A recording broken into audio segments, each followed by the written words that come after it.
नमस्कार, मैं हूं आलोक शुक्ला और आप देख रहे हैं वर्ल्ड न्यूज सर्विस। शुरू करते हैं खबरों का सिलसिला आज की बड़ी हेडलाइन से। वित्त मंत्री ने कोरोना प्रभावित क्षेत्रों को 1.1 लाख करोड़ की लोन गारंटी देने का किया ऐलान। WNS दिल्ली से बड़ी खबर है कि केंद्रीय वित्त मंत्री निर्मला सीतारमण ने सोमवार को प्रेस कॉन्फ्रेंस को संबोधित किया। वित्त मंत्री ने 8 राहत उपायों की घोषणा की। इसमें से 4 घोषणाएं बिल्कुल नहीं होंगी।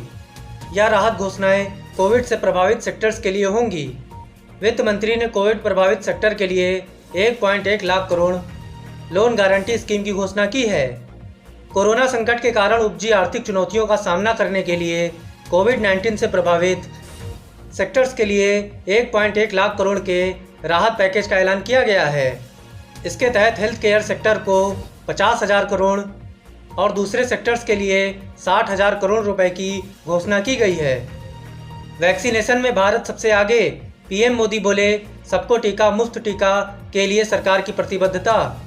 WNS दिल्ली से मिली रिपोर्ट के अनुसार भारत में टीकाकरण अभियान की रफ्तार पकड़ने का उल्लेख करते हुए प्रधानमंत्री नरेंद्र मोदी ने सोमवार को कहा कि सबको टीका, मुफ्त टीका के लिए सरकार की प्रतिबद्धता बनी हुई है। प्रधानमंत्री ने कहा कि भारत का टीकाकरण अभियान रफ्तार पकड़ रहा है। इस अभियान में शामिल सबको बधाई। पीएम मोदी ने केंद्रीय स्वास्थ्य मंत्रालय के एक ट्वीट पर प्रतिक्रिया दी, जिसमें कहा गया कि भारत ने एक और उपलब्धि हासिल की है, क्योंकि यहाँ लोगों को दी गई टीकों की कुल खुराकों की संख्या अमेरिका, ब्रिटेन, जर्मनी, फ्रांस और इटली जैसे देशों की तुलना में अधिक है। मंत्रालय ने बताया कि सोमवार को सुबह 8 बजे तक कोविड-19 रोधी टीके की 32.36 करोड़ खुराकें दी जा चुकी हैं। बिना नाम लिए चीन पर राजनाथ का हमला, कहा भारत को किसी का आंख दिखाना मंजूर नहीं। WNS दिल्ली से मिली रिपोर्ट के अनुसार रक्षा मंत्री राजनाथ सिंह ने सोमवार को चीन का नाम लिए बिना कहा कि भारत शांति का पक्षधर है और कभी किसी पर आक्रमण नहीं करता, लेकिन उसे किसी का आंख दिखाना मंजूर नहीं है और उसकी सेना हर तरह की चुनौती का मुंहतोड़ जवाब देने की क्षमता रखती है। उन्होंने कहा कि मैं सबसे पहले उन सभी जवानों की स्मृतियों को नमन करता हूं, जिन्होंने जून 2020 में गलवान घाटी में देश के लिए अपने प्राणों का बलिदान दिया।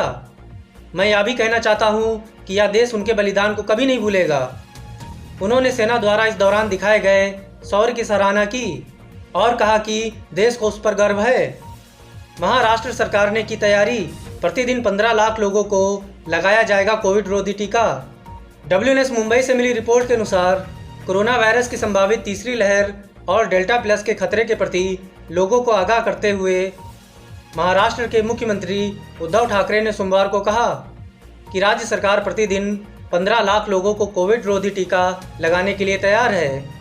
उपनगरीय क्षेत्र मलाड में विशाल कोविड केयर सेंटर का डिजिटल तरीके से उद्घाटन करते हुए उद्धव ठाकरे ने कहा कि महामारी की तीसरी संभावित लहर के खतरे को ध्यान में रखते हुए समय की मांग से अधिक सावधान एवं सतर्क रहने की ज़रूरत है।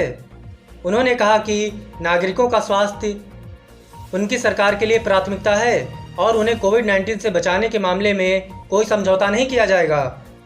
पश्चिम बंगाल में 15 जुलाई तक बढ़ा लॉकडाउन, 50% क्षमता के साथ चलेंगी बसें।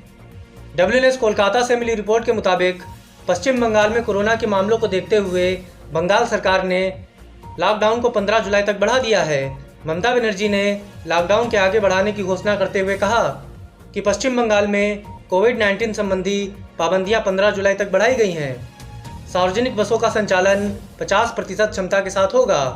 ममता बनर्जी ने कहा कि प्राइवेट और कॉरपोरेट ऑफिस 50% कार्य क्षमता के साथ सुबह 10 बजे से शाम 4 बजे तक खुल सकेंगे।